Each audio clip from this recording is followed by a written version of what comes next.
뉴욕 증시가 하락했습니다. 포르투갈의 국가 신용등급 강등과 미국 경제지표 부진 등 국내외 악재가 겹치면서 사흘 만에 내렸습니다.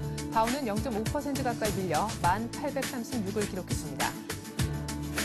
유럽 증시는 혼조로 마쳤습니다. 국제신용평가사 피치가 포르투갈의 국가 신용등급을 강등한 점이 유로존 재정위기 확산 우려를 높였습니다. 프랑스만 소폭 하락했습니다. 유가도 떨어졌습니다. 포르투갈 국가신용등급 강등에 따른 달러 강세로 원유 선물 매력이 저하됐기 때문입니다. 5월 인도분 WTI는 배럴당 1.6% 떨어져 80달러 61센트에 끝났습니다. 피치가 포르투갈의 국가신용등급을 종전 AA에서 AA-로 한 단계 하향 조정했습니다. 신용등급 전망도 부정적으로 제시했습니다. 미국의 2월 신규주택 판매가 예상 밖으로 2.2% 감소하며 사상 최저를 기록했습니다. 폭설과 실업이 주택시장을 얼어붙게 만든 것으로 보입니다. 제조업 활동의 선행지표 역할을 하는 미국의 지난달 내구재 주문이 0.5% 증가하며 3개월째 증가세를 이어갔습니다. 증가폭이 시장 예상치에는 미달했습니다.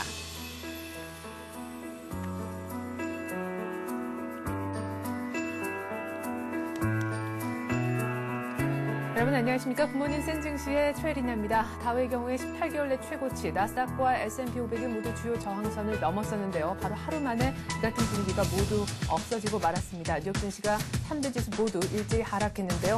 피치가 포르투갈의 신용등급을 한 단계 강등함으로 인해서 글로벌 재정위기 확산 우려가 커졌습니다. 또한 미국의 경제 지표도 모두 부진한 모습 속에 일제히 떨어지면서 다우도 0.5% 가까이 밀리면서 끝이 났는데요.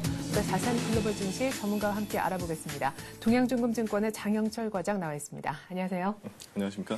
네, 일단 피치가 포르투갈 국가 신용등급 강등한 것이 가장 큰 좀 악재였던 것 같은데 뉴욕 증시 하락할 수밖에 없었던 이유 일단 크게 좀 정리를 부탁드릴게요. 네, 맞습니다. 일단 주요 이슈로 따져버리면 전에 발표했던 영국의 유명한 신용평가사입니다.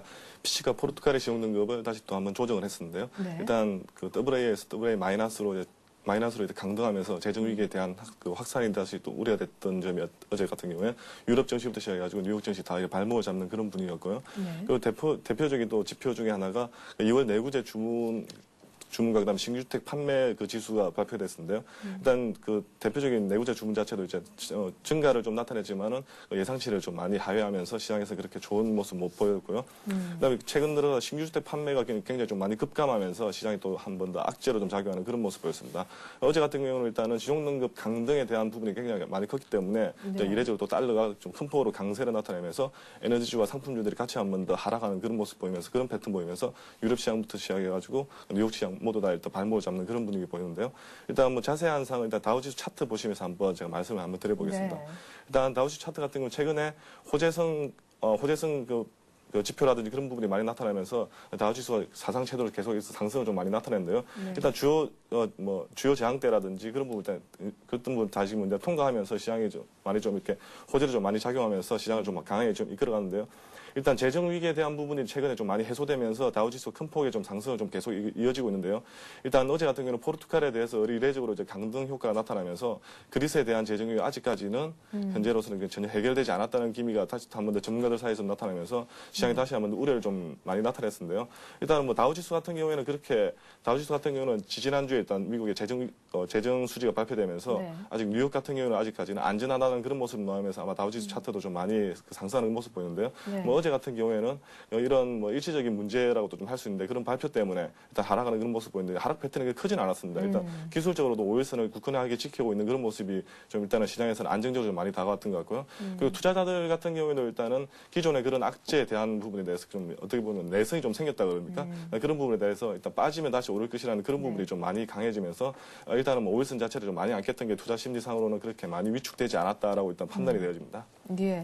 자, 일단은 하락하긴 했지만 5일선을 지켰던 뉴욕 증시 하락폭은 크지 않았다고 말씀하셨는데요. 다시금 조금 포르투갈의 국가 신용 등급이 강등된 점에 대해서 좀 더 자세히 좀 다뤄볼까 합니다. 앞서서 이미 지난 1월이었죠. 스탠다드 & 포어스사가 이제 포르투갈의 신용 등급을 A+로 이미 낮춘 바가 있는데 이어서 피치사에서도 신용 등급을 아래쪽으로 한 단계 좀 하향 조정을 한 것 같습니다. 일단 이렇게 조정하게 된 배경이 가장 궁금한데요. 예.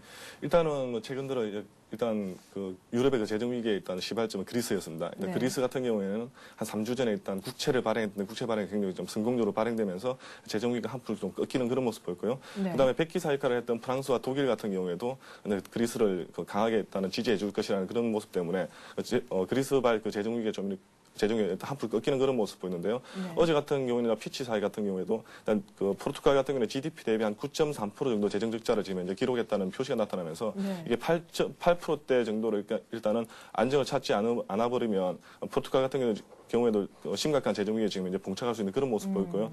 그러다 보니까 일단은 포르투갈에 대한 신용 등급을 이제 기존 AA, AA에서 AA 마이너스로 일단 강등을 시켰는데요. 일단 포르투갈 같은 경우에도 일단 산업 기반 자체 굉장히 좀 취약한 그런 국가이다 보니까 네. 일단 예전에 외국인들의 투자가 굉장히 좀 많았던 부분인데 이런 재정 위기 때문에 외국인 투자자들도 좀 많이 일단 벗어나고 있는 그런 모습 보였고요. 네. 대표적으로 최근에 아이슬란드 같은 그런 모습 많이 보이는데요. 그런 산업적인 기반 구조가 굉장히 좀 많이 취약하다 보니까 GDP 대비 일단 9.3%의 재정 적자가 현재 기록했지만 그게 8%대로 돌아설 수 있을 거에 대해서는 좀 많은 의구심을 많이 나타냈던 게 아무래도 피치사가 신용등급을 낮출 수 있는 그런 방안이 아니었나 그렇게 좀 보여지고 있는데요. 네. 일단 이렇게 신용등급 자체를 일단 강등하면서 일단 유로존 쪽에서는 일단 재정 위기가 계속해서 일단 확산될 수 있는 우려가 좀 많이 커졌습니다. 일단은 향후에 남아있던 게 이제 스페인 부분도 지금 이제 많이 남아있는 편이고요. 스페인과 포르투갈 자체가 일단 농업 쪽 기반에 대한 산업 구조 자체가 굉장히 좀 취약하니까 아마 그런 부분들이 향후에 일단은 재정 위기를 좀 타파할 수 있는 그런 능력이 좀 이제 국가적으로 좀 많이 부족하다는 게 아무래도 시용평가사들의 분석이 아니었나 그렇게 보여지고 있습니다. 네. 자, 그러면은 궁금합니다. 사실 픽스 위기라고 해서요. 여기는 포르투갈도 포함이 되고 또 이제 좀 가닥을 잡아가고 있는 그리스도 포함이 되고요. 또 간간히 불거져 나오는 스페인도 여기에 또 들어갑니다. 말씀하신 것처럼 아이슬란드도 이 이름 속에는 포함되어 있는 그런 국가인데 그리스의 문제가 이제 IMF 쪽으로 그쪽으로 이제 도움을 받겠다라는 쪽으로 이제 방향이 좀 잡혀지고 있는 가운데 포르투갈 문제가 또 불거졌단 말이에요. 이 픽스 위기가 어떻게 해야 좀 마무리가 되고 더 이상은 안 들릴까요? 일단은 다들 알다시피 일단 제일 컸던 게 돈이 없다는 게 네. 일단 단순하게 돈이 없다는 게 제일 큰 문제인데요. 네. 돈을 많이 끌어다 썼지만 그에 대한 돈이 부족분이 굉장히 좀 많이 크다는 거죠. 그러다 보니까 일단 기존에 이제 돈을 많이 빌려줬던 외국인 투자자들도 좀 많이 벗어나고 있는 부분. 네. 그런 부분이 가장 큰데 실제적으로는 최고로 제일 큰 게 경기 부양책이 제일 일단 많이 주요하게 먹힐 것 같습니다. 일단은 정부가 나서가지고 경기를 부양할 수 있는 그런 식으로 지금 말 통화량을 좀 많이 급격하게 늘려야 되는데 실제로 이런 국가에 대해서는 통화량을 늘릴 수 있는 그 여력이 충분하지 않기 때문에 통화량을 많이 늘려버리면 일단 인플레이션이 크게 좀 발생할 수 있는 그런 여력이 충분하기 때문에 그런 부분에 대해서는 일단은 국가적으로서는 지금 이제 쉬운 부분이 아니고요. 일단 외부에서 일단 수혈을 받는 방법이 가장 좋은데 일단 외부에서 수혈도 좀 현재 쉽지 않은 그런 부분이기 때문에 네. 수혈을 했다가 나중에 못 받을 확률이 굉장히 좀 많이 높은 그런 부분이 많이 나타나고 있고요. 그 다음에 한국에 해결할 수 있는 건 자체적으로 해결할 수 있는데요. 자체적으로 뭔가 산업 기반을 크게 이렇게 되는데 말했다시피 산업 기반 자체가 굉장히 좀 취약한 그런 구조이기 네. 때문에 그런 부분도 안 되기 때문에 아마 이건 재정 위기가 계속해서 확산되는 그런 모습 보이고 있습니다. 일단 그 두 가지를 다 해결할 수 있는 게 산업 구조를 이렇게 체질적으로 좀 많이 개선시키든지 아니면 통화량이라든지 그런 이제 재정 쪽으로 이렇게 좀 지원이 많이 있어야 되는데 네. 일단 그런 부분 같은 경우는 유럽에서 선진국으로 알려지는 독일이라든지 프랑스, 영국 같은 부분들이 좀 많이 이렇게 재정을 좀 이렇게 지원을 해줘야 되는데 일단 이런 국가들 앞에서도 좀 그렇게 좀 이제 쉬운 그런 이게 아니기 때문에 일단은 좀 약간 범세계적이라는 IMF라든지 아니면 세계은행으로부터 이제 차입을 좀 많이 받아야 되는데 그런 부분도 이제 쉽게 지금 이제 지원이 이루어질지에 대해서도 지금 이제 합의점만 많이 노출되고 있을 뿐이지 쉽게 지원이 안 되는 그런 부분이 좀 약간 안타깝지 않나 그렇게 보여지고 있습니다. 그러면은 다시 좀 여쭤보죠. 포르투갈하고 그리스 문제에 대해서 우리 시청자분들은 어느 정도의 강도로 받아들이면 맞는지라는 부분인데요. 그리스는 일단 문제는 좀 생각 외로 커졌고 결국에는 IMF가 도와주는 쪽으로 지금 유로존 내에서도 합의가 이루어지는 모습인데 포르투갈은 그냥 이렇게 방치하면 알아서 국가신용등급을 올릴 때까지 저희가 그냥 기다려야 됩니까? 오늘 시장에 좀 큰 영향을 줄 만한 정도의 어떤 강도를 가진 재료인가요? 일단은 다우지수에서 나타났다시피 일단 시장 자체 투자자들은 그렇게 많이 흔들리지 않는 모습을 네. 이제 많이 보이고 있는 것 같습니다. 일단 앞서 말씀드렸다시피 내성에 좀 많이 있다는 내성에 좀 많이 좀 이렇게 물들어 있다고도 말을 표현할 수가 있는데요. 일단은 재정 위기 자체가 지금 이제 계속 이렇게 불거져 나오고 있는 모습이고 일단 투자자들 입장에서도 유로존에 대한 하나의 국가가 하나 파산한다는 게 솔직히 쉽은 그런 부분도 아니고 네. 한 국가가 파산함으로 해서 전 세계적으로 일단 금융위기 나도 끝나는 게 아니고 자본주의 위기까지 지금 이제 나타날 수 있기 때문에 그런 부분에 대해서는 이제 투자자들 입장에서도 어떻게든지 이제 도와줄 수도 있고 어떻게든지 다시 회복할 수 있다는 그런 부분에 좀 많이 배팅하는 그런 모습 보이는 게 많이 보이는데요. 일단은 뭐 개인적으로는 뭐 좀 약간 보수적으로 일단 접근을 해야 되지 않을까 그렇게 보여지고 있는데 뭐 최근 들어가지고 이제 국내 투자자들 같은 경우 대부분 이제 국내 증시에 좀 많이 투자를 하는 편인데 일단 글로벌 뉴스에 따라 가지고 국내 증시가 많이 움직이니까요. 근데 일단 아직까지는 뭐 국내 증시 같은 경우는 아직까지는 체력 자체는 많이 안전하고요. 일단 뭐 외국에서 보는 그런 눈 자체도 일단 우리나라 증시 자체를 굉장히 좀 좋게 보고 있고 오히려 뭐 국내에서도 오히려 우리나라 증시 좀 많이 이렇게 보수적으로 보고 있는데요. 그렇죠. 이런 뉴스 이벤트에 따라서 일단 증시는 좀 많이 출렁거릴 건 사실인데 그런 출렁거릴 때마다 좀 이렇게 부안해동하기보다는 일단 오히려 지금보다는 지금이 더 원칙을 가지고 일단 투자에 나서는 게 좋지 않을까 일단 그렇게 보여지고 있는데 뭐 쉽게 말해서 일단 뭐 원칙적으로 제일 많이 해야 되는 게 아무래도 기업이라는 게 주식이라는 게 실적 아니겠습니까? 예. 실적이라든지 그런 경제 지표에 맞춰가지고 실적이 우선하는 그런 기업들. 뭐 이럴 때가 이제 우량주라든지 네. 뭐 삼성전부터 시작해서 그런 우량주 쪽으로 한번 투자자들 한번 관심을 가져보는 게 더 좋지 않을까 그렇게 보여지고 있습니다. 네.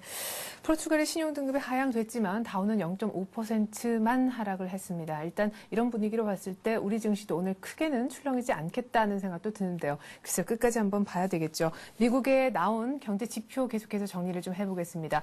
2월 내구재 주문 그리고 신규 주택 판매 두 가지가 나왔는데 뭐 그렇게 썩 좋게 시장이 받아들이는 분위기는 아니었어요. 둘 다 모두 예상치는 못 미쳤다면서요? 네, 맞습니다. 일단 6월 내구재 주문부터 말씀드리면요. 네. 6월 내구재 주문이 앞서 그 아나운서님께서 말씀드렸다시피 말했다시피 선행 지표의 역할을 좀 많이 하는 그런 지표 중에 하나인데요. 일단 공장재 주문하고 산업 생산하고 내구재 주문 대표적인 선행 지표 역할을 좀 많이 하고 있습니다. 최근에 제조업 지수가 굉장히 좀 이제 좋은 모습 보이면서 이런 쪽으로 많이 좀 회복세를 좀 많이 나타냈는데요. 약간 좀 제동을 그런 모습이 좀 어제 내구재 주문이 발표가 아니었나 싶은데요. 네. 일단 전월 대비해서는 0.5% 정도 증가했지만 일단 예상치보다는 약간 좀 하회하는 그런 모습 보였습니다.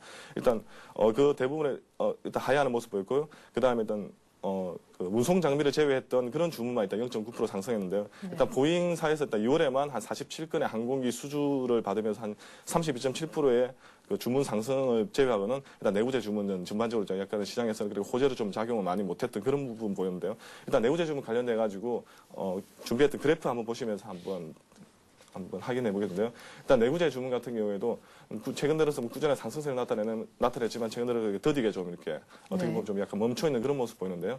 일단은 뭐 예전에 말씀드렸다시피 제조업에 대해서 일단은 어느 정도 좀 꼭지점에 와 있다는 그런 그 분석이 좀 많이 나와 있었는데요. 일단 내구재 주문도 이제 그에 좀 상응하면서 좀 약간 그렇게 좀 정체되어 있는 모습 보이는데요. 일단 제조업 경기가 다시 한번 아직까지는 많이 침체되어 있는 그런 모습을 많이 보이고 있는 게 아니고 어느 정도 고점에서 약간 행보하는 그런 모습 보이기 때문에 향후에 나타나는 그 제조업 지수라든지 아니면 서비스업 지수라든지 그런 지수를 보면서 다시 한번 더 그 미국의 제조업이 어떻게 움직일까에 대해서 좀 판단해 보시지 뭐 섣불리 이렇게 한풀 다시 또 꺾이는 그런 분위기를 나타낼 것이라고 판단하는 거는 좀 이렇게 좀 약간 뭐 가대적으로 좀 이렇게 판단하지 않냐 그렇게 보여지고 있습니다. 네. 자, 그리고 계속해서 나온 주택 관련 지표를 좀 정리해 볼 텐데 기존 주택 판매가 뭐 그렇게 나쁘지 않아서 신규 주택 판매에 대한 그 기대치도 좀 있었었는데요. 오히려 때문에 더 실망 매물이 좀 있었던 것 같아요. 네, 맞습니다. 예, 사상 최저를 기록했다고요. 네, 일단 주택 지표 중에서는 가장 대표적인 주택 지표는 기존 주택하고 신규 주택인데요. 네. 어제 같은 경우 신규 주택 판매 같은 경우에도 일단 사상 최저를 기록하면서 주가에 좀 약간 안 좋은 모습 보였는데요. 연준이 한 30만 8천 건을 기록하면서 예상치가 31만 5천 건인데 약간 좀 크게 좀 하회했던 그런 모습 보였습니다. 네. 일단은 뭐 분석적으로는 일단 폭스라고 실업하고 향후에 시장 침체 그런 부분이 나오면서 그런 부분이 나오면서 아마 신규 주택 판매가 좀 많이 급감했다고 좀 나타나고 있는데요. 네. 그리고 일단은 기존 주택이 가격이 좀 많이 하락하면서 최근에는 압류 주택이 좀 많이 증가하는 그런 모습 보이면서 신규 주택에 대한 그런 부분이 좀 신규 주택에 대한 수요가 좀 많이 둔화되는 그런 모습 보였고 그다음에 향후에 좀 올해 실업률이 평균 한 9%대 정도로 일단 전망되면서 일단 신규 주택 시장 자체가 더욱더 지금 침체되는 그런 모습을 보이지 않았나고 일단 시장에서 좀 많이 분석하고 있는 모습 보이고 있는데요. 일단 자세한 분석은 일단 그래프 보시면서 준비한 그래프 보시면서 한번 확인해 보시겠는데요. 일단은 막대 그래프가 신규 주택 판매를 좀 나타내고 있는데 최근 들어 좀 많이 급감하는 모습 보였습니다. 네. 일단은 실선을 보시면 좀 특이하게 이게 모기지 금리인데요. 모기지 금리 같은 경우는 꾸준하게 하락세를 나타내고 있음에도 불구하고 일단 신규 주택 판매가 좀 많이 급감하고 있는 모습 보이는 게 그러네요. 일단은 모기지 금리를 조정하는 게 아무래도 정부 아니겠습니까? 예. 정부가 어느 정도 이거 금리 조정을 하고 정부가 어느 정도 정책을 펼치는데도 불구하고 신규 주택 판매가 좀 많이 하락하고 있다는 게 아무래도 그 정부 정책이 아직까지는 신규 주택 판매에 대해서 많이 못 미치고 있는 그런 모습 보이고요. 일단 시장에서는 정부 정책 정책보다는 아무래도 그 시장에 좀 저변에 확대되어 있는 뭐 실업률이나 투자 심리가 좀 많이 신규 주택이 좀 많이 어느 정도 이제 좌우하지 않나 그렇게 보여지고 있습니다. 네. 자, 업종별로 봤을 때 에너지주는 달러 강세 때문에 내렸고요. 은행주는 올랐는데 리처드 보베 애널리스트가 향후 은행주에 대한 좀 긍정적인 전망을 했기 때문으로 보입니다. 전반적으로 나스닥도 0.7% 정도 하락했고요. S&P 500은 다와 비슷한 0.5% 내외의 하락폭을 기록을 했습니다. 이렇게 해서 뉴욕 증시는 간단하게 한번 맞춰보고요. 이제 유럽 쪽 마감 상황을 한번 들어보죠. 유럽도 사실은 그 포르투갈이 포함된 진앙지라고도 할 수 있는데 오히려 오른 곳도 있었다면서요? 네, 맞습니다. 일단 영국하고 일단 독일 같은 경우에는 이제 어느 정도 좀 오르는 그런 모습 보였고, 프랑스는 약간 좀 하락 마감인데요. 예. 그러면 그 상승하고 하락폭은 일단 크지는 않았습니다. 일단 좀 많이 혼조로 좀 많이 나타냈는데요. 일단은 뭐 전일에는 또 시장이 좀 많이 이렇게 영향을 좀 많이 받았던 그런 모습이 보였기 때문에 그 전일 같은 경우 유럽 증시에는 그렇게 크지 않은 그런 영향을 좀 많이 받지 않았나 그렇게 보여지고 있는데요. 근데 영국 같은 경우는 재정적자 규모를 축소 계획을 좀 발표하면서 영국 같은 경우는 증시가 좀 약간 안정을 좀 찾아갔던 모습 보였고, 독일 같은 경우는 이제 기업 신뢰도가 좀 상승하면서 독일도 좀 약간 상승하는 그런 모습 보였는데요. 일단 포르투갈에 대한 신용 등급 강등에 대한 그 효과는 오히려 이제 프랑스가 좀 고스란히 그런 받는 모습 보이는데, 그러니까 시장에서는 아직 앞서 말씀드렸다시피 큰 충격으로 좀 많이 다가오는 그런 모습 보이지는 않았던 게 좀 시장에 많은 큰 충격이었고요. 또 시장에도 전문가들도 분석에 의하면 포르투갈 같은 경우는 신용 등급이 강등이 좀 이렇게 쉽게 일어나지 않았던 그런 모습 많이 보였는데, 네. 포르투갈 같은 경우에도 이제 신용 등급이 빨리 한 번 더 강등이 좀 한번 나타났어야 되는데 좀 이런 소식이 좀 늦게 전해졌다고 좀 시장에서는 알려지면서 뭐 그렇게 시장에서 큰 악재로 좀 작용하지 않았던 모습이 어제 뉴스의 좀 특징이었는데요.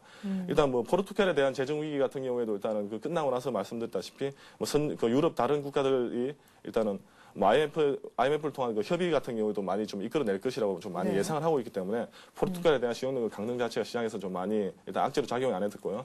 그 다음에 뭐 다른 뭐 그리스라든지 다른 국가에 비해서 일단 신용등급 자체가 뭐 B라든지 그런 등급으로 하향된 게 아니고 뭐 AA-에서 AA 마이너 정도로 다 그 강등됐기 때문에 네. 시장에서 큰 폭의 좀 이렇게 그 하락폭으로 좀 많이 작용하지 않았나 그렇게 보여지고 있습니다. 네.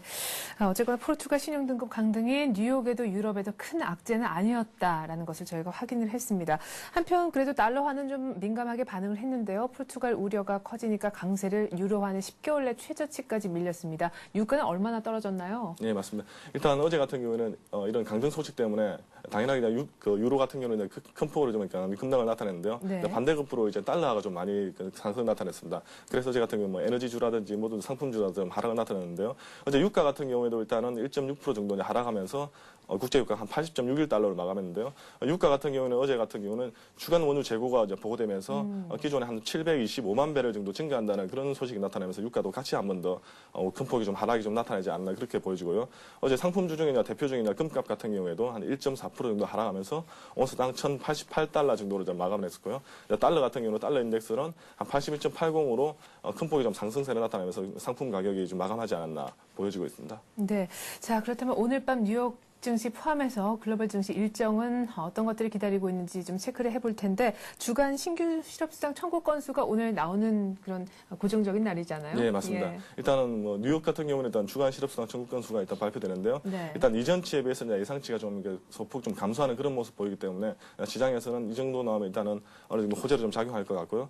그 다음에 유럽 쪽 같은 경우에는 일단 EU 정상회담이 일단은 26일까지 개최되는 걸로 그렇게 나와 있습니다. 그리고 영국의 2월 소매 판매와 그다음 프랑스 2월 소비 지출이 일단 판매가 되는데요. 일단 둘 다 이전치보다 예상치가 소폭 상승할 수 있는 그런 모습 보이기 때문에 시장에서는 어느 정도 좀 호재로 작용하지 않나 일단 안정적인 그런 모습 보이고 있습니다. 네, 포르투갈 신용등급 강등에 이어서 오늘 밤엔 EU 정상회담이 열리게 됩니다. 잘 좀 그 결과에도 주목을 하셔야 될 것 같네요. 동양종금증권 장영철 과장이었습니다. 고맙습니다. 네, 감사합니다.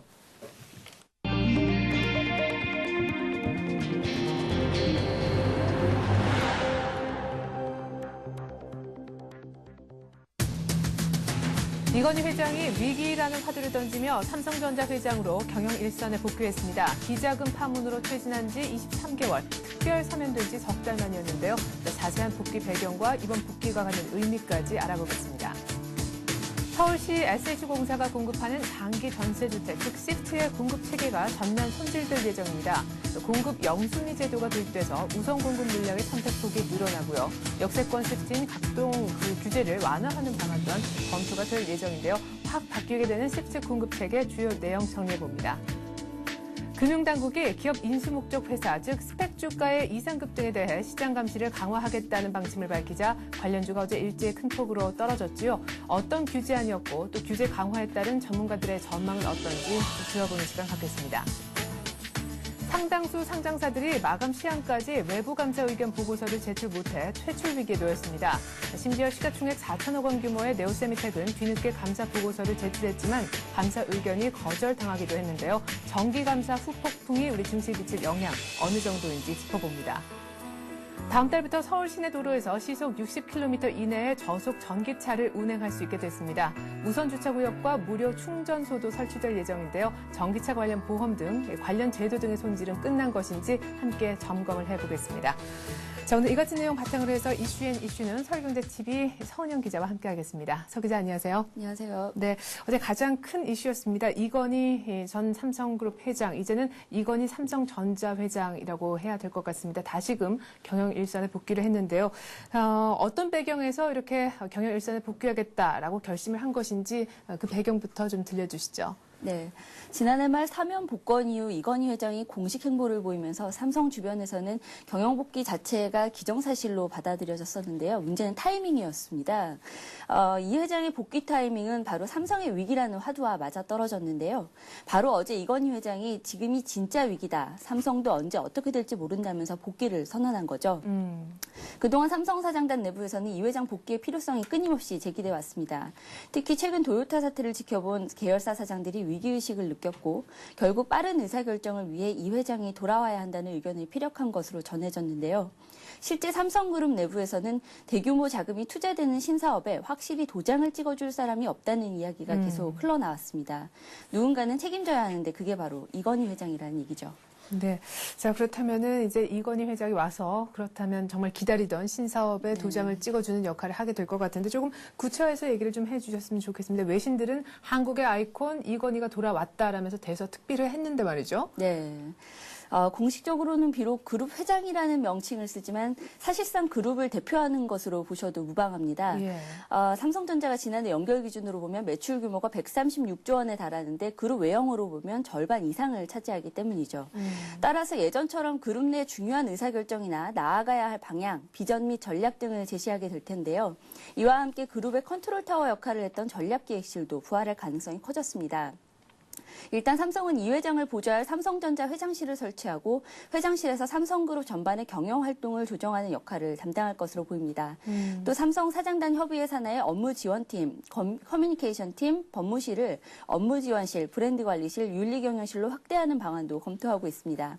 과거 삼성을 이끌어온 이른바 삼각편대가 재가동할 것이라는 관측도 나오고 있는데요. 네. 이건희 회장의 오너십과 컨트롤타워 역할을 하는 전략기획실, 계열사 CEO가 삼각편대를 이룬다는 거죠. 네.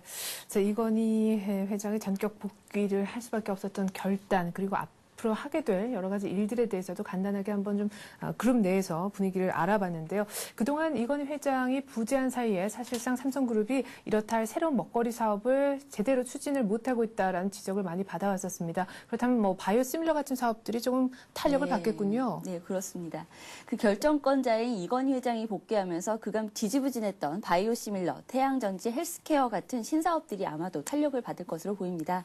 특히 삼성이 삼성전자를 중심으로 추진했던 그 바이오시밀러 신사업이 가속도를 낼 것 같은데요. 네. 현재 해외 유명 제약사와 조인트 벤처 설립을 위한 최종 조율을 진행하고 있고요. 또 연구 인력도 600여 명가량을 확보해 놓은 상태라 정식 출발만 기다리고 있는 것으로 알려졌습니다. 업계에서는 이건희 회장 복귀로 투자 금액도 당초 5천억 원에서 1조 원대로 늘어날 것으로 전망하고 있습니다. 시험 가동에 들어간 태양전지도 곧 상업 생산에 나설 것으로 보입니다. 현재 삼성전자 LCD 사업부에서 30메가와트급 규모의 시험 라인을 가동하고 있는데요. 이미 업계에서는 삼성전자가 곧 100메가와트급으로 규모를 늘려 본격적 양선에 나설 것이라는 이야기가 흘러나오고 있습니다. 헬스케어 사업도 마찬가지인데요. 헬스케어 대표 상품의 의료기기 개발을 이미 끝냈고 또 중해제약과도 판매 관련 업무 제휴를 마친 상태입니다. 헬스케어 사업 협력 범위도 전자에서 벗어나 삼성테크인 등 다른 계열사로 확대될 것으로 보입니다. 네. 자, 세계에서는 뭐 이건희 전 회장의 복귀를 지금 다 환영을 하고 있죠. 전반적인 이 산업계 도약을 좀 부탁한다라는 얘기를 했는데 이건희 회장이 이제 다시금 돌아왔습니다. 어떤 변화가 삼성그룹 내에 있을지 또 세계 전체에 있을지 또 한번 기대를 해보게 되네요.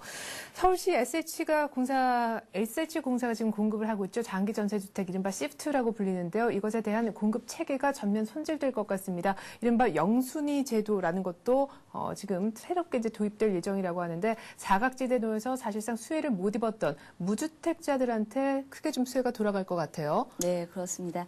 지난 2006년부터 2009년까지 3년 동안 서울에서 장기 전세주택 시프트가 무려 7,884가구가 공급됐습니다. 네. 이 공급량만큼 그만큼 부동산 시장 내에서도 인지도도 높아졌는데요. 하지만 앞으로 중장기적으로 공급량을 늘려가기 위해서는 아무래도 제도 전반에 개선할 필요가 있다. 이런 요구에서 지금과 같은 공급체계 개편안이 나왔습니다. 네. 변경안의 핵심 내용은 세 가지로 꼽을 수 있을 텐데요. 공급 영순위 제도를 도입해서 우선 공급 물량의 선택폭을 넓히는 것, 현재 3개 타입에 불과한 시프트 주택형을 2배 이상 늘리는 것, 역세권 공급 활성화를 위해 분양가 상한제와 총부채 상환 비율, 주택 담보 인정 비율 적용을 제하자는 겁니다. 네.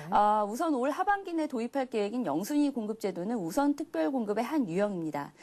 전체 공급 물량과 관계없이 해당 조건에 만족하는 사람이라면 최우선적으로 시프트를 공급하는 건데요. 영순위 대상자로는 4자녀 이상 다자녀 가구가 유력한 것으로 전해졌습니다.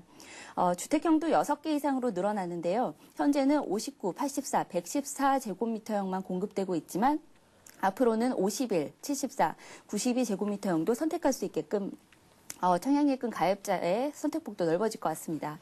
청약예금 가입자 같은 경우에는 85제곱미터형 이상을 택해야 하는데 기존 공급 체계에서는 해당 주택형이 114제곱미터형밖에 없었거든요. 네. 때문에 주택형이 다양해지면 청약예금 가입자도 좀 더 낮은 평수를 택할 수 있게 돼서 실수요자들이 혜택을 받을 수 있을 것으로 보입니다. 그리고 또 한 가지 역세권 정비구역의 경우에는 용적률을 최대 500%까지 늘려 시프트 공급을 늘리는 방안, 또 사업 시행자에게 추가 인센티브를 주는 방안도 추진되는데요. 시내에 시프트를 추가 공급할 수 있는 대형 택지가 절대적으로 부족한 상황에서 분양 목표를 달성하기 위해서는 도심지 공급이 활성화돼야 합니다. 그런데 용적률 상승반으로는 민간 사업자를 유인하기가 어렵거든요. 그래서 네. 규제 완화책이 마련돼야 한다는 건데요. 이 때문에 검토되고 있는 안이 해당 지역 민간 아파트에 한해서 분양가 상한제 및 DTI, LTV를 제외한다는 겁니다. 자, 그리고 어제 주가에 하나의 특징이 있었습니다. 지금까지 이상 급등했었던 스펙주, 이른바 기업 인수 목적 회사의 주가가 썩 좋지 못했다라는 점이었는데요. 지금까지 이상 급등과는 정말 대조적으로 거의 급락을 했었고 현대증권 스펙 1호 정도만 장 막판은 7% 다시금 반등하면서 끝이 났는데 이 배경에는 금융당국의 아주 강력한 규제 얘기가 있었던 것 같습니다. 그러니까 어떤 규제안이었길래 이렇게 급락을 한 것인지요? 네. 최근 스펙이 무척 과열 형상을 보였었죠. 그래서 네. 금융위원회가 가수요를 억제하겠다, 그리고 또 제도 개선을 하겠다고 밝혔습니다. 관련 제도 개선이 이뤄질 경우에는 위탁 증거금을 올리거나 신용융자를 제한하는 방안이 검토될 것으로 보이는데요. 금융위가 이 같은 방침을 밝히자 어제 증시에서 바로 대우증권 스펙은 가격 제한 폭인 14.93%까지 떨어졌고요. 미래에셋 스펙 1호도 11.81%나 급락했습니다. 증시 전문가들은 주가가 급등하면 수익률이 낮아지고 합병에 실패할 경우 투자 손실이 커질 수 있다면서 신중한 투자를 당부하고 있는데요. 네. 비상장 기업의 최대 주주는 합병을 염두에 둔 스펙의 시가총액이 높아질수록 합병 후 보유할 수 있는 지분이 적어지기 때문에 합병 계획을 철회할 가능성이 커집니다. 네. 스펙은 설립 이후 3년 동안 합병이 성사되지 않으면 해산하게 되는데 이때 주주들은 돌려받을 수 있는 금액이 공모가의 90% 내지 95%에 불과합니다. 네. 따라서 높은 주가의 스펙을 매수했다면 역시 큰 손실을 입을 수밖에 없는 거죠. 어제 시장에서 스펙주가 급락하는 양상을 보였습니다만 아직까지도 현재 상장된 스펙의 주가 수준은 너무 높다는 게 중론입니다. 때문에 개인 투자자들은 추격 매수를 좀 자제하시는 것이 좋을 것 같습니다. 네, 스펙주 삼총사무 주가는 어제 좀 주춤한 모습이었는데 글쎄요, 묻지마 투자까지 그 브레이크가 있을지 그래서 오늘까지 한번 흐름을 좀 이번 주 내지는 뭐 다음 주까지 조금 더 시간이 그 향방을 알게는 걸리지 않을까 싶습니다. 자, 그리고 어제 또 하나의 그 우리 주식시장 특징이었습니다. 상당수의 다수의 그 상장사들이 마감 시한까지요 감사 보고서를 제출을 못해서 퇴출 위기에 놓였었고요. 또 네오세미텍 같은 경우는 뒤늦게 제출했는데 감사 의견 거절이라는 안 좋은 내용의 결과를 보고받게 됐습니다. 여기는 어떤 기업들이 포함되어 있는지 일단 그 기업들부터 좀 나열을 해주시죠. 네. 감사보고서 마감 시한이 하루 지난 어제까지도 보고서를 제출하지 않은 기업들이 12월 결산법인만 해도 유가 증권시장 10개사, 코스닥 시장 35개사로 해서 모두 45개사에 달한 것으로 나타났습니다. 네. 감사보고서를 제때 제출하지 않은 기업들의 경우에는 의견 거절 등과 같이 기업의 존속 여부를 가름할 치명적인 문제를 안고 있을 가능성이 크다는 게 문제인데요. 투자자들의 불안감이 바로 주가에 반영됐습니다. 태창기업, 현대금속, 캐드콤, 나이스메탈, 단성일렉트론, 보홍 등이 일제히 하한가로 직행했습니다. 감사보고서를 제출하지 않을 경우 거래소 차원에서 제재는 없지만 퇴출 사유가 발생하거나 관리 종목으로 지정되는 경우가 많다 보니 투자자들이 당연히 동요할 수밖에 없었던 거죠. 네. 마감 시한을 어기고 감사보고서를 제출한 기업 중에는 당초 우려한 대로 감사 의견 거절 판정을 받은 기업들이 속출하고 있는데요. 특히 아까 말씀하셨던 네오세미테크 같은 경우에는 지난해 우회 상장을 통해 증시에 입성한 업체인데요. 네. 시가총액이 4,083억 원에 달하고 지난 2월 공시에서는 2009년 매출액과 영업이익이 1,453억 원, 312억 원을 달성했다는 내용이 있었습니다. 그런데 감사 의견에서 거절 판정을 받으면서 퇴출 위기에 처했다는 거죠. 네. 어제 네오세미테크가 제출한 감사 보고서를 보면 매출액과 영업이익이 각각 979억 원, 19억 원으로 기록됐는데 한 달 전 공시한 내용과는 엄청난 차이를 보인 거죠. 이처럼 퇴출 위기에 처한 기업들이 각 업체별로 정해진 시한까지 상장 폐지 사유 해소를 입증하는 감사 보고서를 거래소에 제출하거나 이를 신청하지 않을 경우에는 증시에서 퇴출되게 됩니다. 네, 어제 거래소에서 한 10개사, 코스닥에서 한 35개 기업 정도가 말씀하신 감사 보고서를 제출하지 못했는데요. 줄줄이 하한가를 맞으면서 그 여파를 고스란히 주가로 드러내는 모습이었습니다. 자, 그리고 다음 달 중순 한 14일부터 해서는요. 서울에서 저속 전기차가 달리는 것을 우리가 볼 수 있을 듯 싶습니다. 하지만 며칠까지만 해도 이 전기차의 가격이라든가 전기차 관련 보험제도 얘기가 나왔었는데 마무리가 안 된 듯한데 벌써부터 도심을 달린다는 얘기가 나오네요. 그러면 이 같은 문제가 벌써 다 해결이 됐다라는 의미인가요? 네, 그렇지는 않은 것 같습니다. 전기차의 장점은 배터리를 사용해 모터를 돌리면서 엔진 없이도 도로를 달릴 수 있다는 거죠. 네. 하지만 현재 기술 수준의 배터리로는 용량이 너무 작아서 대여섯 시간을 충전해도 100km 정도밖에 달릴 수가 없습니다. 장시간 주행을 위해서는 배터리를 크게 만들어야 하지만 그렇게 되면 또 차량 자체가 너무 무거워지기 때문에 네. 속도가 느려진다는 한계가 있습니다. 대당 2천만 원이 훌쩍 넘는 가격도 장애물인데요. 오랜 시간 주행이 힘든 전기차를 준중형차 수준에 달하는 비싼 돈을 주고 선뜻 살지는 미지수라는 겁니다. 무엇보다 배터리 충전소 같은 인프라가 제대로 갖춰지지 않은 점, 보험사들이 제공하는 전기차 보험 판매도 제한적일 거라는 점도 문제로 지적됩니다. 여기에 지자체들이 다음 달 9일까지 관할 지역에서 전기차가 달릴 수 있는 도로를 지정하기로 했지만 연결도로가 불확실할 수 있다는 것도 문제입니다. 자동차가 다니려면 도로가 그물망처럼 연결돼야 하는데 도로 지정이 원활하지 못한다면 법규 위반 보상 시비 등의 문제로 전기차는 일일이 관련 제도를 확인하면서 도로를 달려야 한다는 거죠. 이 같은 문제들이 과연 다음 달 14일까지 해결될지는 미지수인 것 같습니다. 네, 이런 가운데 전기차가 운행 제한 구역인데도 운행을 하면 과태료를 10만 원 정도 물릴 방침이어서요. 어디까지 전기차가 달려도 좋은지 그 구역에 대한 빠른 지정도 있어야 될 것 같습니다. 서울경제TV의 보도제작본부 서은영 기자와 함께했습니다. 서 기자 말씀 잘 들었습니다. 맞습니다.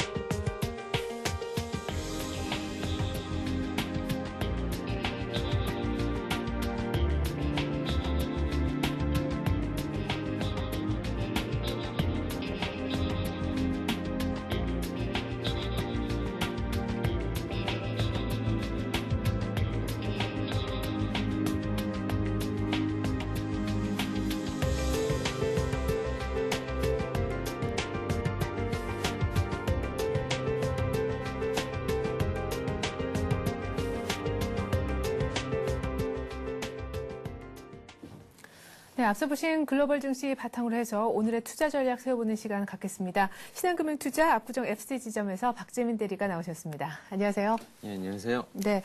자, 일단 뭐 포르투갈의 신용등급이 하향됐다라는 큰 뉴스가 있긴 했었는데 오히려 진앙진 유럽에서는 일부 오르는 나라들도 있었고 뉴욕도 크게 반응은 안 하면서 떨어지긴 했습니다만 그 하락폭이 크진 않았습니다. 그렇다면 오늘 국내 증시 영향은 어느 정도일까요? 예, 지난주와는 다르게 금주 내내 이제 코스피랑 코스닥 국내 증시 전부 다 약세를 보였는데요. 1680선 근방에서 헤어나지 못하고 있습니다. 어제도 이제 미국의 밤사이 미국의 이제 어제 그 연중 최고가 경신과 함께 코스피 이제 1695까지 아침에 이제 다가섰었지만, 아무래도 감사보고서 미제출 상장사의 주가가 그 어제 코스닥 지수와 코스피 지수 이제 투자 심리를 같이 위축을 발목을 잡으면서 지수 상승을 이끌어내지 못하는 하루였습니다. 네. 최근 코스피 200 지수 구성 종목 중에서 분류되었던 한국기술산업이라는 이제 회사가 있는데요. 네. 그 회사가 이제 감사 의견 거절로 코스피 시장에서 퇴출당하는 것도 큰 이슈거리로 이제 2주 전부터 이제 얘기가 되었었습니다. 네. 하지만 이제 어제 코스닥에서 35개 이상의 상장사들이 감사 의견 거절을 받으면서 투자 심리를 더 위축한 것이 어제 이제 장이 빠진 것의 이유였는데요. 네. 가장 컸던 것이 코스닥 시총 27위, 거의 시가총액 근 5천억 가까이 되는 회사 네오세미테크라는 태양광 회사가 있습니다. 예. 이 회사가 감사 의견 거절을 당했고 거의 분식회계로 지금 추정이 되는데 작년 자체 결산한 실적이 매출액 1,453억과 순이익 246억이라는 이제 괜찮은 회사로 기관 투자자들과 개인 투자자들이 참 알고 있었습니다. 네. 하지만 이제 어제 감사 의견을 보면은 매출이 1,000억도 안 나왔고요. 단기 순이익이 거의 마이너스 적자로 200억 가까이 500억이 거의 뻥튀기 된 걸로 이제 나왔었습니다. 예. 참 우회상장으로 작년 9월 모노술라를 통해서 우회상장을 회사였는데 네. 이런 회사들에 대한 상장 요건이 얼마나 허술했는지 그 구멍이 있었다고 볼 수밖에 없을 것 같습니다. 네. 그래서 지난주에도 말씀드렸지만 코스피 지수 1700에 대한 회복 여부 참 힘들다고 말씀드릴 수밖에 없을 것 같고요. 네. 그리고 가장 중요한 것이 적리식 펀드 잔고의 거대한 한마의 욕구가 계속 도사리고 있습니다. 그리고 금일 이제 3월 거래일 며칠 남지 않았는데요. 네. 분기 수익률 맞추기 위해서 아무래도 3월 말 윈도우 드레싱 효과를 기대하면서 증시 상승 속에서 그나마 이제 부재 속에 힘을 좀 기대해야 되지 않나 그런 생각이 들고 있습니다. 그래서 기본적으로 앞서 말씀드렸지만 기간은 펀드와 한매의 영향으로 신규 매수할 여력이 지금 없는 상황입니다. 예. 그렇기 때문에 윈도우 드레싱의 힘은 이번에는 연기금과 외국인의 힘에 가장 달려있다고 해도 무방할 것인데요. 네. 이 중에서도 이제 외국인에게 우리는 손을 벌릴 수밖에 없는 상황입니다. 어제도 이제 지수 상승을 거의 아침에 이끌었던 것이 외국인이 3,500억 이상을 시장에서 주도하게 샀었습니다. 예. 하지만 이제 외국인이 사는 것들은 항상 지난주에 말씀드렸었죠. 농탄펀드 위주이기 때문에 대형주 위주로 집중이 되고 네. 어제 3,500억 이상 산 것도 시가총액 10위 안의 종목들만 대거 매수를 하였습니다. 덕분에 이제 삼성전자가 장중에 82만 원 넘게 노크를 했었었죠. 그래서 외국인이 3월 들어서만 올해 4조 가까이 지금 순매수를 거의 진행을 하고 있고요. 이제 비교를 하자면 1월에 7천억, 2월에는 소폭의 순매도를 보였었습니다. 그래서 굳이 비교하면은 5일, 3월 분명히 월말 다음 주경에 그리고 오늘 내일 이렇게 해가지고 외국인의 매수가 더 집중적으로 강도가 되면서 이제 윈도우 디렉션 효과를 좀 기대하시는 것이 네. 좀 좋지 않을까 생각이 들고요. 네. 왜냐하면 이제 FRB의 장기 저금리 기조나 그리스의 이제 CDS 금리가 내려가면서 어제도 이제 포르투갈 6위는 이제 신용등급 하향은 됐지만 네. 그리스는 또 0.8% 서유럽 16개 국가 중에서 가장 큰 폭의 상승세를 보였습니다. 이런 안정화가 이제 대외 변수들이 보이고 있기 때문에 외국인이 국내 증시로 지금 달러 약세 기반화해서 투자하기에는 더 매력적인 시장이다 이렇게 보기 때문에 금일 장중이라도 아니면 다음 주라도 1700 한 번은 좀 노크해보지 않을까 조심스럽게 좀 판단을 하고 있습니다. 네. 자, 그렇다면 이제 긴 얘기를 해주셨는데, 3월 윈도우 드레싱 외국인 주도를 한번 기대를 해보자. 오늘 내지는 이번 주 혹은 다음 주 주중이라도 1700 도달은 가능할 것 같다라고 얘기하셨는데요. 일단 포르투갈에 대한 어떤 악재 반영 부분은 이미 해외 증시에서 그 마감 지수로 보여줬듯이 우리 증시에서도 장 초반 정도에나 약간 미약하나마 영향을 줄 정도, 이 정도로 보시는 건가요? 사실 국내 증시는 이제 어저께 미국이 그러니까 오늘 밤 사이가 아니라 어저께 미국 증시가 상승 연중 최고가 경신했는데도 불구하고 사실 아까 말씀드린 감사의견이나 그런 것 때문에 어제 못 올랐습니다. 그리고 말씀 잘 하셨지만 포르투갈의 신용등급은 이미 강등된 것은 예견된 일이었습니다. 그리스 위기도 지금 어느 정도 해소가 되고 있고 기존의 위기가 피그스라고 해가지고 포르투갈, 이탈리아, 그리스, 스페인 위기였기 때문에 요 점은 이제 국내 증시에 아침에 조금 반영은 될 수 있겠지만 어제 국내 증시는 분명히 선반영된 국면이 있기 때문에 크게 우려하지 않아도 이제 되실 것 같습니다. 네. 자, 앞서서 말씀하신 것처럼 미국과 일본의 저금리 기조 때문에 풍부한 유동성을 바탕으로 외국인들이 계속 사주고 있습니다. 여기에는 뭐 한국 주가가 여전히 싸다. 그 싼 이유는 놓고 봤을 때 하반기에 많이 걱정했었던 우리 기업들의 1분기 실적도 점점 가까워지고 있는데 그렇게 나쁘지 않을 것 같다라는 전망에서 지금 특별히 블루칩 위주로 접근을 하고 있는 것 같은데요. 때문에 프리 어닝 시즌에 있는 만큼 1분기 실적을 좀 볼 때가 아닌가 싶기도 합니다. 오늘의 투자 전략 세워주시죠. 예, 이제 벌써 3월 말인데요. 1분기가 1월부터 3월까지 기업들의 실적을 평가하는 거기 때문에 4월 중순부터 이제 나올 예정입니다. 사실 국내 상장 기업의 올 1분기 실적이 사상 최대로 이제 기록할 전망인데요. 작년 이제 3, 4분기에 영업이익이 상장사들이 20조 9천억을 기록했었습니다. 하지만 지금 예상은 올 1분기 기업 상장 기업들의 영업이익이 역대 최고인 22조로 예상이 되고 있는데요. 삼성전자가 영업이익이 4조 3천억에서 4조 5천억까지 최대 지금 기관 쪽에서 보고 있습니다. 네. 이것은 지난해 3, 4분기 영업이익이 4조 2,300억에 더 초과하는 가장 사상 최대이익으로 지금 잡히고 있는데요. 네. 또한 또 하이닉스도 7,700억에서 8,200억 정도의 선의 기간 리프터가 지금 나오고 있는 상황입니다. 이제 올해는 분명히 턴어라운드 할 수 있다 이렇게 보고 있는데요. 네. 원화는 계속 강세가 계속 지속적으로 되고 있지만 반도체랑 LCD 업황이 워낙 좋기 때문에 네. 시장이 우려했던 것보다 어닝 서프라이즈가 이런 기업들에게 나올 예상이 높아진 상황입니다. 실내로 이제 반도체 수요는 꾸준히 증가세를 보이고 있습니다. 네. 경쟁 업체인 대만과 어떤 일본의 반도체 회사들은 예전의 생산력을 회복하지 못하면서 국내의 삼성전자, 하이닉스 이런 독과점 체제가 계속되는 모습을 보이고 있는데요. 네. 어제 디램 익스체인지 디램 동향을 발표하는 데죠. 여기서도 1기가 DDR 현물 가격이 PC 업체들이 지난주 15일 2.9달러를 기록한 데 비해 금주 20일 3달러에 다시 재차 진입을 하였습니다. 네. 그래서 1월 중순 한때 반도체 가격이 3달러 넘었다가 2.8달러까지 하락을 하면서 공급 가행 우려가 나왔었는데요. 예. 그때부터 삼성전자의 주가도 이제 조정 국면으로 갔었죠. 하지만 이번 달 들어서 3달러 돌파를 재차하면서 국내 반도체 주가도 지금 밝은 모습을 보이고 있습니다. 어제 삼성전자가 82만 원에 다시 노크를 했고 정고점 85만 원에 지금 거의 근접을 해가고 있습니다. 예. 이런 점만 보더라도 반도체가 업황이 좋다는 것을 반영을 하는 거거든요. 네. 또한 2월 중국의 춘저효과를 보지 못했던 LCD 업황이 4월부터 중국에는 노동전수일 때 상당히 긍정적으로 지금 보고 있습니다. 네. 디램 가격 또한 그리고 가전제품 구입 보조금 정책, 중국에서 지금 가전 하향 정책이라고 해가지고 그런 정책들이 국내 수출주들, 기업들, 반도체나 LCD 업황들한테 상당히 더 호재거리가 될 것으로 분명히 되고요. 그리고 이제 아무래도 기관 투자자들보다는 개인 투자자분들께서는 이러한 대형주보다는 그런 대형주 쪽에 납품을 하는 부품업체, 네. 장비업체 그런 쪽으로 적극 매매 전략을 취하라고 금일 좀 말씀드리고 네. 싶습니다. 이 전략은 계속 제가 누차 말씀을 드렸는데요. 네. LCD 업황도 올해 내내 계속 좋기 때문에 뭐 지금 제일모직 아니면 제일모직의 자회사 에이스 디지텍 네. 이런 쪽으로 접근을 하셔가지고 매매를 하셔도 괜찮을 것 같고요. 네. 대형주 쪽에서 보시면은 LG 디스플레이가 35,000원까지 지난주 3월 초에 조정을 받았습니다. 네. 하지만 외국인의 대거 매수세가 몰리면서 4만 원 언저리까지 어제 회복한 모습을 보이고 있고요. 네. 외국인이 집중적으로 계속 매수를 지금 하고 있습니다.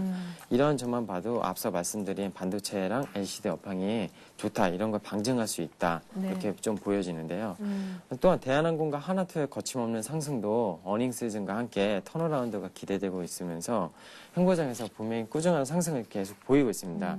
이러한 하나투와 대한항공은 아무래도 환율에 민감하기 때문에 그렇죠. 예. 그리고 GDP 성장률이 올해 국내가 예상이 예상했던 것보다 더 크게 상승할 것으로 지금 보이기 때문에 주가가 더 상승을 하고 있는데요. 네. 이런 거 1분기 어닝 서프라이즈가 더 기대되면서 수급도 받쳐지고 계속 좋은 모습 보이고 있으니까 추가 매수 따라가시면서 매수하셔도 괜찮을 것 같고요. 네. LED 쪽 서울반도체나 LG 이노텍 네. 계속 요새 근래 들어서 많이 오름세를 타고 있는데요. 네. 증시는 부진하지만 LED 쪽이 이제 매출이 본격화되면서 1분기 영업이익도 상당히 작년 4분기 대비 많이 증폭될 것으로 지금 예상이 되고 있고요. 네. LG 이노텍만 봐도 1분기 영업이익 연결 기준으로 쳤을 때 351억 정도 종전 추정치 대비 100% 이상 증가가 예상이 되고 있습니다. 네. 그래서 뭐 어제도 지수는 하락했지만 외국인의 300억 가까이 순매수를 보이면서 7% 이상 상승하는 기형을 뽑았었죠. 예. 그래서 12만 원대 회복이 LG 이노텍 작년 10월 이후 6개월 만에 이제 회복이 된 건데 네. 단기 올라온 가격이 부담스럽기보다는 이제 가격 조정 시 매수하는 전략 그렇게 취하시면서 달리시는 말에 좀 전략을 취하시는 것이 좋을 것 같습니다. 네.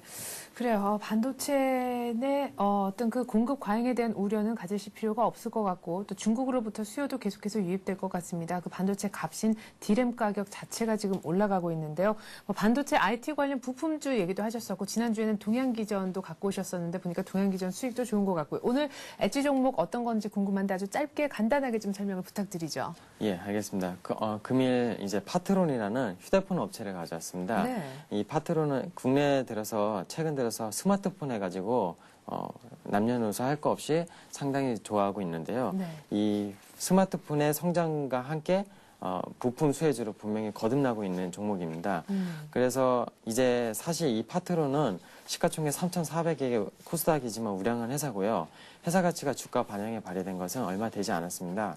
딱 작년 3월부터 움직이기 시작했는데 네. 그때 대비 지금 가격은 4배 올랐지만 이제 지금 재평가 받는 국면이라고 생각 들기 때문에 가격 부담 가지시지 마시고 매매를 하시는 것이 좋을 것 같고요. 예. 차트 보면서 간단히 말씀드리겠습니다. 예. 어제 외인의 대거 매수로 이제 17,000원대 이제 올라섰는데요. 예. 지난 고점 2010년 1월 25일 17,400원을 금일 중에 벗겨낼 것으로 보이고 있습니다. 그래서 다만 이제 60일선을 타고 가면서 조정을 받는 국면을 보였기 때문에 네. 손절가는 14,400원을 낮게 보시고요. 예. 이제 목표가는 좀 높게 보겠습니다. 이 회사는 원가 경쟁력이 중국에서 100% 생산되는 회사이기 때문에 예. 상당히 좋기 때문에 2만 원까지 좀 높게 수익을 보시고 중장기적으로 휴대폰 사업의 성장성을 봤었을 때 네. 계속 좀 꾸준히 분할 매수하셔도 높은 수익을 올릴 수 있을 것이라 이렇게 판단이 되고 있습니다. 네, 손절은 조금 넉넉하게 15,000원 선을 얘기를 하셨고요. 2만 원까지 내다본다면서 휴대폰 관련 업체 파트론을 얘기를 해주셨습니다. 신한금융투자 압구정 FC점의 박재민 대리와 함께했습니다. 말씀 잘 들었습니다. 감사합니다.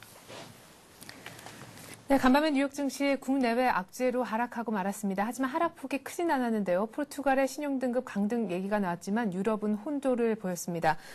뉴욕 측에서는요, 내구재 주문 그리고 신규 주택 판매가 모두 예상치에 미달하면서 어쨌거나 오를 수는 없었던 분위기였었던 것 같습니다. 한풀 쉬어가는 뉴욕 증시 그리고 포르투갈 신용등급 강등에도 크게 흔들리지 않았던 유럽 증시. 오늘 우리 증시 흐름은 어떻게 전개될까요? 저는 출발 센 증시로 다시 인사드리겠습니다. 고맙습니다.